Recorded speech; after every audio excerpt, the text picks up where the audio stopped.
The title and thumbnail are not a joke. In my opinion, why am I even saying this? I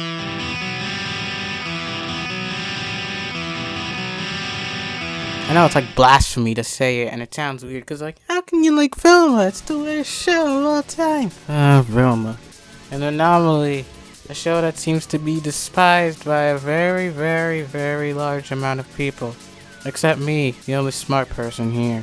Now, people that are saying this is the worst show ever are... Okay, that's just not true. I can name many, many, many shows that are worse than Velma. Really, the discourse surrounding this show has basically overshadowed the show itself. Even people that aren't online, like in cartoon circles, were like dunking on Velma. It was just that large, and it was honestly kind of funny seeing people rage over the show to that degree. So I just decided to watch the show free from all that and just see if it was actually that bad.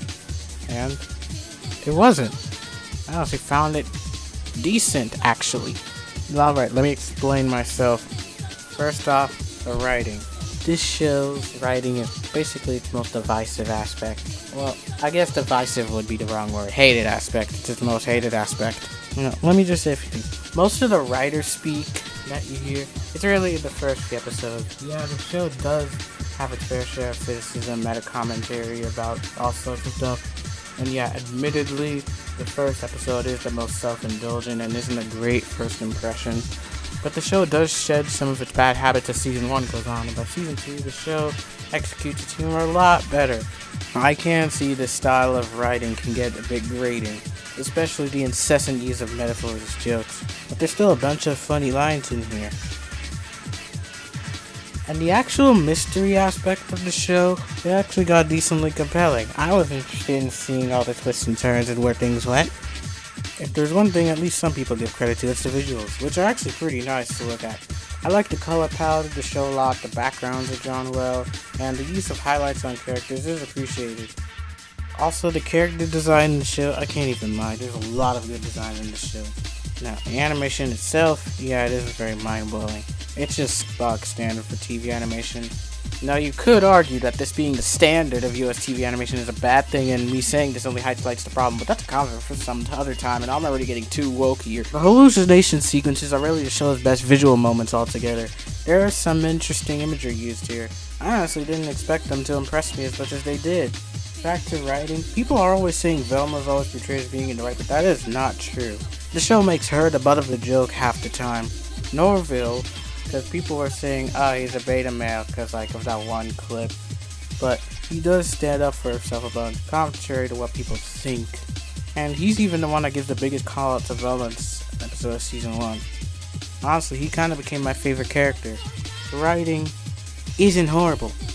Let me just bring up one scene because that's the one thing that always got a lot of flack. Let me just say what I think. Now, I need to word this in a specific way, so I really don't think it's that big of a deal. Yeah, it being in the first episode is crass, and the joke pointing it out doesn't land at all. It's not like the scene being here at all is some sleeper agent that'll make people go molest children. She said she was 12! I've actually heard that level of reasoning being used, and it was funny, but also very frustrating when people were just making shit up about the show. Like when people were saying Scooby-Doo, the dog, got turned into a human girl named Scooby. No! That's not her name, and Scooby got turned into no one.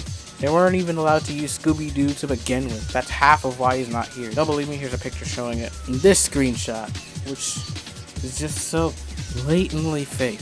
Here's the actual clip. Or soulmates. Oh my god, do you really want to have a deep conversation about our feelings right now? Yes! Fine. Punch it, Fred. Also this clip, which made the rounds in the initial round of discourse when it appeared in the trailer. You know what 420 is, right? Yeah. It's code for adults who still watch cartoons. The line's not even funny on its own, but the sheer amount of seething this line generated will never not be funny to me. When people say this show ruined Scooby, I'm just like, no. First off, Scooby-Doo is fucking shit since the beginning. It's unwatchable garbage. People only like it because of nostalgia. Second off, just because this show exists doesn't mean it's going to erase anything Scooby related. They're still going to make Scooby-Doo slop till the end of time. And just so happened that the initial trailer and release happened to coincide with all the animation and cinema bullshit. I am so glad I muted everything related to Velma and Puss in Boots. Puss in Boots was to avoid spoilers, but it meant I also avoided all the discourse. Awesome movie, by the way. Fun fact, Death had me quaking from fear when I first watched it. It wasn't until 6 months later that Death had me quaking. I've already talked about that nonsense. I still think it's a decent alternate take on Scooby-Doo. It's not desecrating any fucking legacy or whatever. It's just a decent show. As far as I can tell, I'd give it like a 7 out of 10 or so. It's not the greatest thing ever, obviously, but it's not like the spot of Satan that people claim it is. Just go in with an open mind and don't expect to be hating the show all the time, because honestly, it's just fine. Anyway, watch Carlo.